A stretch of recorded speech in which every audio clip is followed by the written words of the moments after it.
रात्री झोपताना किंवा मध्यरात्री अचानक पायात मुंग्या येतात, सुन्नपणा जाणवतो किंवा आकडी येते किंवा सकाळी उठल्यावर देखील हातपाय सुन्न पडतात, तर ही साधी गोष्ट नाही मित्रांनो. तुमच्या शरीरात काहीतरी कमी होतंय आणि शरीर तुम्हाला आधीच इशारा देत आहे. पण 90% लोक हीच चूक करतात आणि त्याकडे दुर्लक्ष करणं हे धोकादायक असू शकतं. हे लक्षात ठेवा, ही छोटी गोष्ट नाही. आणि जर तुम्ही हे आजही इग्नोर केलं तर पुढे चालताना त्रास किंवा गुडघ्यात वेदना आणि कमजोरी वाढू शकते किंवा ते एखाद्या गंभीर आजाराचे लक्षण देखील असू शकतं. म्हणून हा व्हिडिओ शेवटपर्यंत नक्की बघा, कारण आज मी तुम्हाला याचं खरं कारण, सोपे घरगुती उपाय आणि कधी डॉक्टरांकडे जायचं हे सगळं स्पष्ट सांगणार आहे. हा पॉइंट खूप महत्वाचा आहे, तर व्हिडिओ शेवटपर्यंत नक्की पहा, कारण की शेवटी मी एकदम भन्नाट असे उपाय सांगितलेला आहे आणि शेवटचा उपाय 90% लोकांना माहित नाही. तर नमस्कार मित्रांनो. तर सगळ्यात आधी समजून घ्या, हे अचानक होत नाही, हे हळूहळू वाढत जातं. हे लक्षात ठेवा. सुरुवातीला फक्त कधी कधी पायात मुंग्या येतात, कालांतराने मग त्या जास्त वेळ राहू लागतात आणि काही दिवसांनी पाय सुन्न होणं, पायाला आकडी येणं किंवा चालताना जडपणा जाणवायला लागतो. आणि इथेच लोक चूक करतात.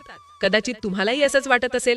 त्यामुळे रात्री झोप मोडते, परत झोप लागत नाही आणि सकाळी उठल्यावर थकवा जाणवतो. हा सिग्नल आहे शरीराचा.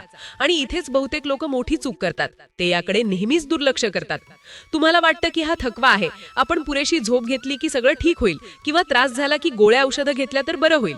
पण तसं होत नाही. हा त्रास पुन्हा पुन्हा होतो. पण खरं कारण यामागे काहीतरी वेगळंच असतं. हे समजून घेणं खूप गरजेचं आहे. तुमच्या शरीरात काही असे महत्वाचे घटक आहेत, ते हळूहळू कमी होत असतात, ज्यामुळे नर्व्स, मसल्स आणि ब्लड सर्क्युलेशन सगळ्यावर परिणाम होतो. हा मुख्य मुद्दा आहे.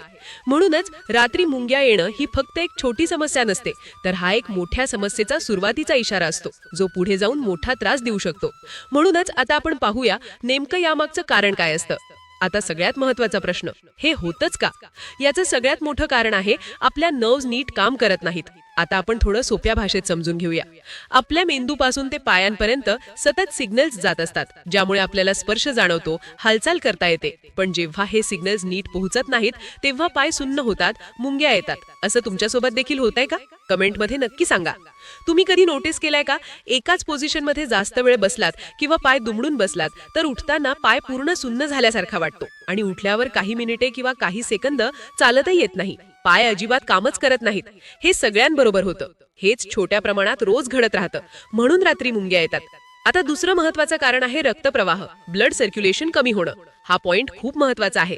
रात्री आपण झोपलो की शरीर रिलॅक्स होतं, ब्लड फ्लो थोडा स्लो होतो आणि जर आधीच सर्क्युलेशन वीक असेल तर पायांपर्यंत पुरेसे रक्त पोहोचत नाही. त्यामुळे पाय जड झाल्यासारखे वाटतात, पायांना मुंग्या येतात. तिसरं कारण आहे व्हिटॅमिन B12 आणि इतर न्यूट्रिएंट्सची कमतरता. हे बहुतेक लोकांना माहित नसतं. हे खूप कमी लोकांना माहिती आहे. पण नर्व्स स्ट्रॉंग ठेवण्यासाठी B12 खूप गरजेचं असतं. जर ते कमी झालं तर हळूहळू नमनेस, टिंगलिंग आणि सेन्सिटिव्हिटी कमी होऊ लागते. काही लोकांना तर असंही वाटतं जणू पायात सुया टोचल्यासारखं होतंय. आणि चौथं कारण आहे दीर्घकाळ बसून राहण्याची सवय. आजकाल आपण जास्त वेळ बसतो. मोबाईल, टीव्ही किंवा कामामुळे मूव्हमेंट कमी होते आणि त्यामुळे ब्लड फ्लो आणि नर्व्स दोन्हीवर परिणाम होतो.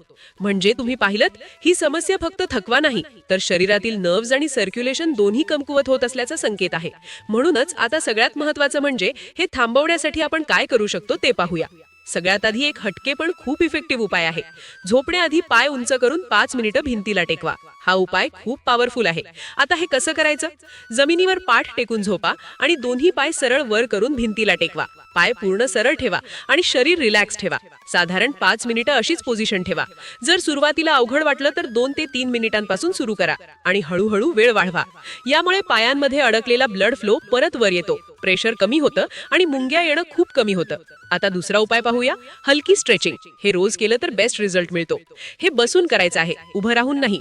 जमिनीवर किंवा बेडवर बसा, दोन्ही पाय सरळ पुढे पसरावा. आता हळूहळू पायाचे पंजे आपल्या दिशेने ओढा आणि 5 सेकंद होल्ड करा. मग परत रिलॅक्स करा. असं 5-6 वेळा रिपीट करा. यामुळे नर्व्स ऍक्टिव्हेट होतात आणि स्टिफनेस कमी होतो. आता सगळ्यात महत्वाचा भाग, आहार नेमका कसा घ्यायचा.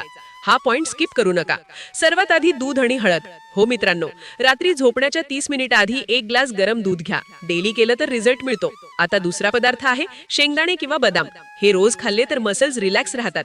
तर आजच तुमच्या आहारामध्ये शेंगदाणे किंवा बदामाचा वापर तुम्ही करा. तुम्हाला नक्कीच फरक जाणवेल. तिसरा पदार्थ आहे केळं. हा खूप साधा पण इफेक्टिव्ह उपाय आहे. चौथा पदार्थ आहे बीट. बीटाचा तुम्ही तुमच्या आहारामध्ये समावेश करा. ते सलादमध्ये खा किंवा त्याचा ज्यूस करून प्या. बीट ब्लड सर्क्युलेशन इम्प्रूव्ह करतं. आणि पाचवा पदार्थ आहे दही आणि जिरे. हे दोन्ही पदार्थ तुमचं डायजेशन सुधारण्याचे काम करतात. आणि सोबतच एक खूप महत्वाची सवय, पाणी पिणं हे विसरू नका. दिवसाला 7 ते 8 ग्लास पाणी प्या. आता सगळ्यात महत्वाचं म्हणजे फरक किती दिवसात दिसेल? जर तुम्ही हे सगळं नियमित केलं तर 10 ते 15 दिवसात फरक जाणवेल. आणि 3 ते 4 आठवड्यांमध्ये मुंग्या खूप कमी होऊ शकतात. पण लक्षात ठेवा, हा वॉर्निंग आहे. हे वन टाइम उपाय नाहीत, हे लाईफस्टाईल बदल आहेत जे तुम्हाला सातत्याने फॉलो करावे लागतील. कारण शरीर आधीच संकेत देत असतं, फक्त आपण ते इग्नोर करतो. आज तुम्ही हे छोटे बदल सुरू केले तर पुढच्या काही दिवसातच फरक जाणवेल. तर हा उपाय तुम्ही करून बघणार का? आणि बदल झाला तर कमेंटमध्ये नक्की सांगा.